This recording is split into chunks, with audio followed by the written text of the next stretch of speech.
Do you know that negative beliefs can distort your perceptions and make it difficult for you to succeed?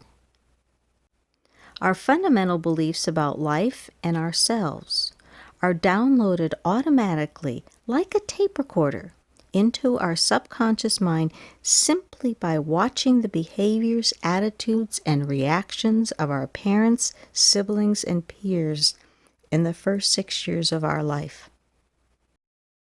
Many years ago, when I was in school, I had an experience that changed the way that I approached drawing and the way I approached life.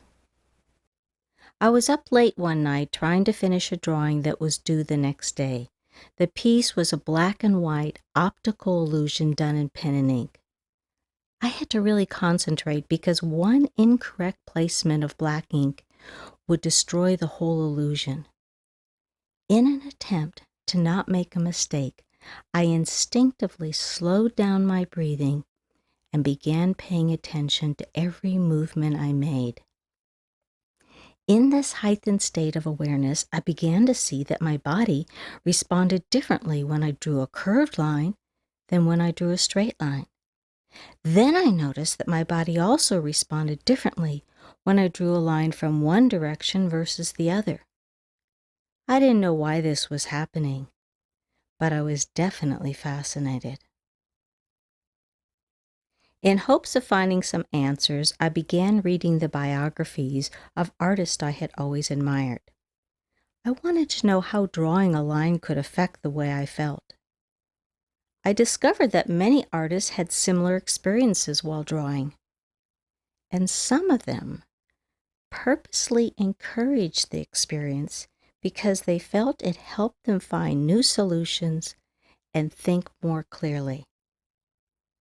This was important, but I still didn't know how drawing could affect the way that I felt.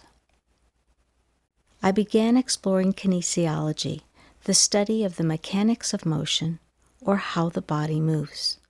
I came to realize that slowing down and coordinating my movements with my breath probably had something to do with my experience.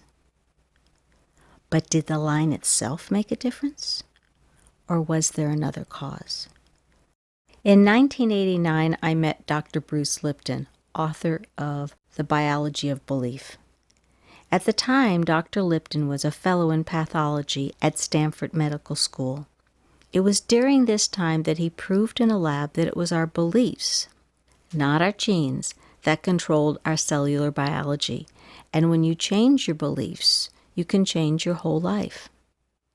At that first meeting, Bruce explained to me how my beliefs affected my biology and how drawing could bring about conscious awareness and change. This is what he told me.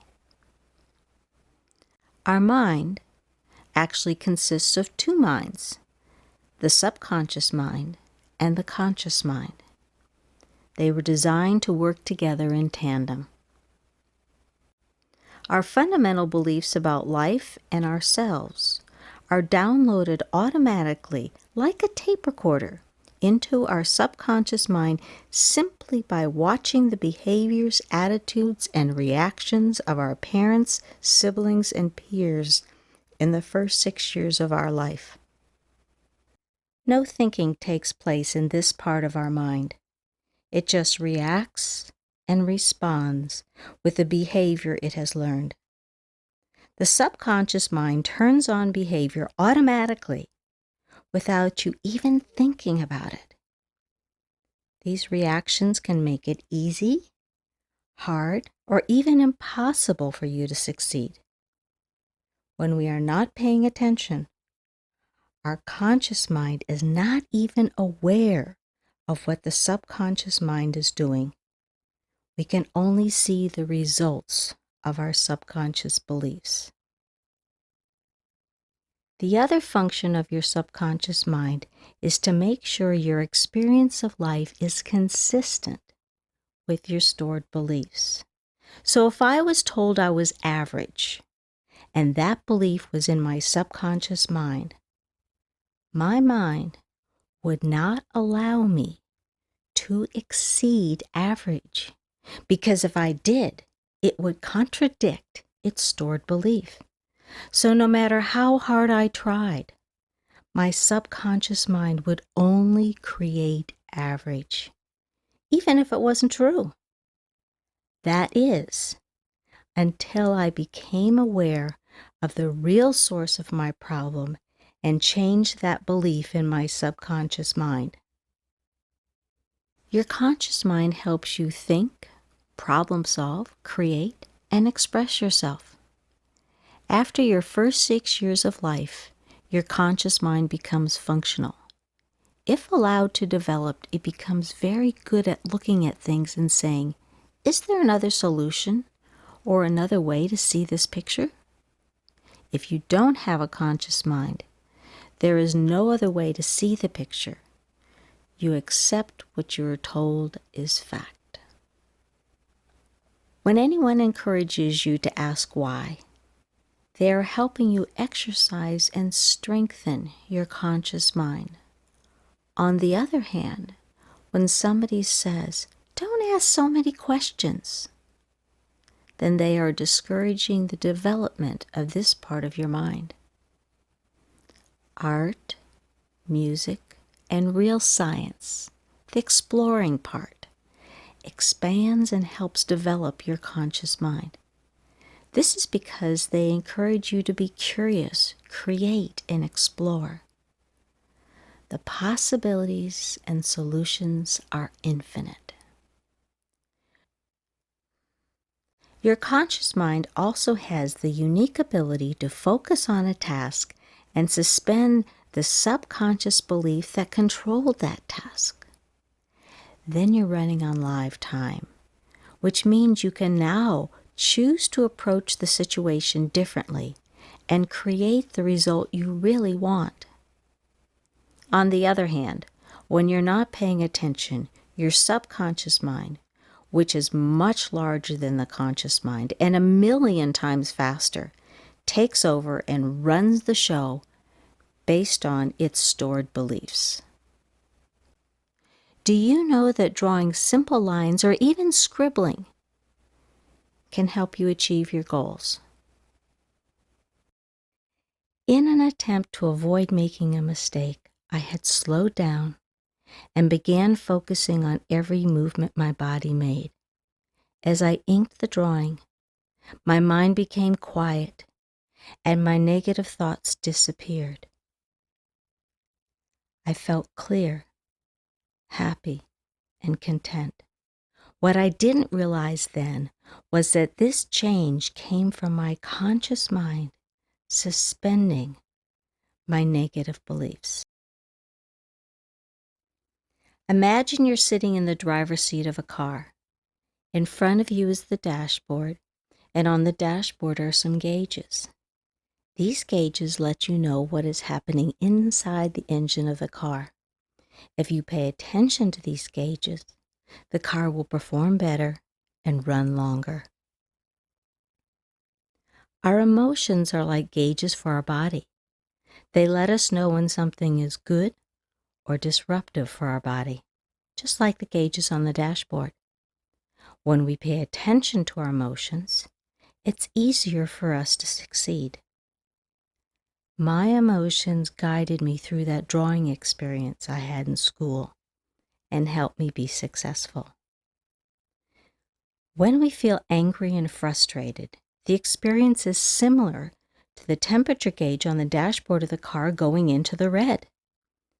These emotions are telling us to stop, pull over, cool off, and figure out what is making learning so difficult or causing us to feel upset. On the other hand, when we feel happy and joyful, these emotions let us know that our current situation is good for our biology. Why do we care if a situation is good for our biology? Whenever we are stressed, the blood flowing to our conscious mind is redirected to the subconscious mind. This is because the subconscious mind, with its super fast response time, is designed to handle all emergencies. When I was trying to finish my drawing many years ago, it was my willingness to listen to my body and to be guided by my emotions that helped me get over my fear of making a mistake and successfully finish my drawing. If moving my pen in one direction felt annoying or created tension in my body, I would explore a different approach. Into the wee hours of the night, I drew effortlessly with a precision I had never experienced before. Since that pivotal evening, I have continued to rely on my pencil and my emotions to help me change limiting beliefs and create more success in both my personal and professional life. So if you feel stuck or stressed, remember you have two minds, a subconscious mind and a conscious mind. Your subconscious mind is larger and faster, but it can only do what it is programmed to do.